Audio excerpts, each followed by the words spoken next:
To the extent that our colleagues have called this hearing to examine how foreign threat actors are compromising our national security by targeting transportation and critical infrastructure, that is a valid and meaningful subject of inquiry, and I salute the chairman for this initiative.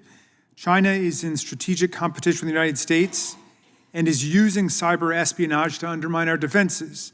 Cybersecurity is of serious concern in the transportation sector because of the vast number of targets that operate new technologies and are run by a wide array of government and private entities. From AI-driven software to chip-reliant hardware, advancement in technology, of course, has great promise to make transportation faster, cheaper, and safer. But we must be vigilant to ensure these systems are not vulnerable to infiltration or attack from malign actors like Putin's autocratic Russia or the Stalinist bureaucrats of China. But we cannot honestly discuss and debate the issue without addressing how President Trump has gutted the safeguards that protect our transportation and critical infrastructure against foreign threats. The programs and personnel in the U.S. government that keep us safe have been cut wholesale and have been bizarrely politicized, jeopardizing our national security. Trump removed a third of the workforce at the Cybersecurity and Infrastructure Security Agency, which helps government and business work together to identify cyber threats before it's too late. That reduction included department officials dedicated to local government coordination with business, which is crucial to transportation infrastructure security. Trump fired the chairman of the Joint Chiefs and other top-level military leadership, eliminating continuity in national security, and his Attorney General shut down the FBI's Foreign Influence Task Force, the group responsible for identifying and combating malign foreign influence operations targeting the people of the United States. Trump's approach to national security, especially cybersecurity, is that of a coach who's friendly with the coaches of foreign teams and then suddenly takes his goalie off net. So, to my mind, I don't think we can have a serious conversation about hardware vulnerabilities if we're going to ignore the fact that President Trump has made our infrastructure substantially less safe in just 1 year's time.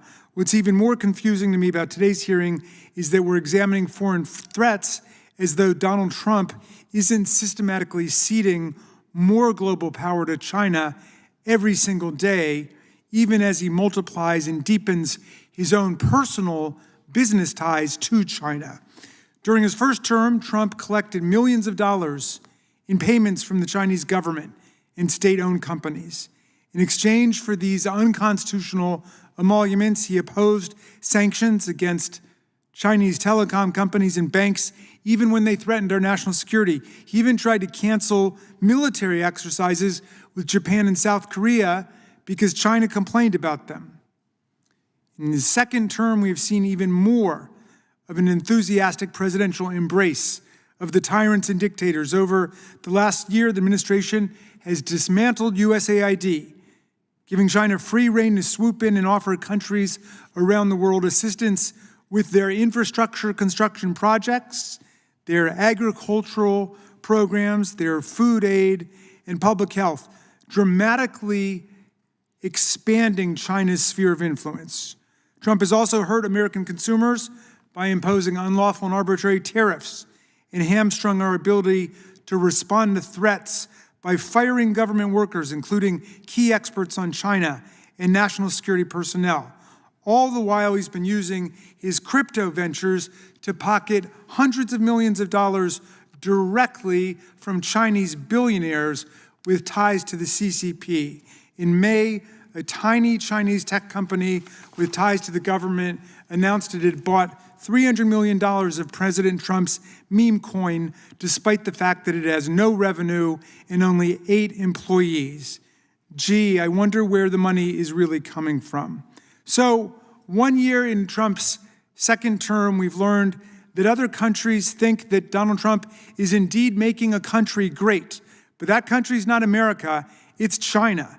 In a 21-country poll by the European Council on Foreign Relations, the majority of respondents around Europe said that while the U.S.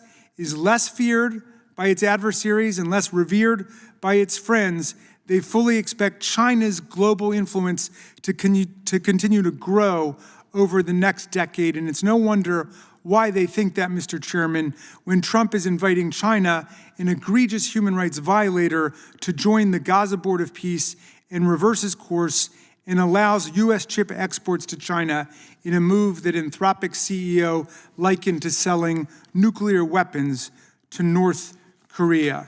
So, my friends, I wish this could just be about the problem of hardware, technology, and transportation, but it exists in this larger political context, and I think that we have to make that clear for everyone if we are serious about confronting the problem of Chinese and Russian tyrannical influence in our government.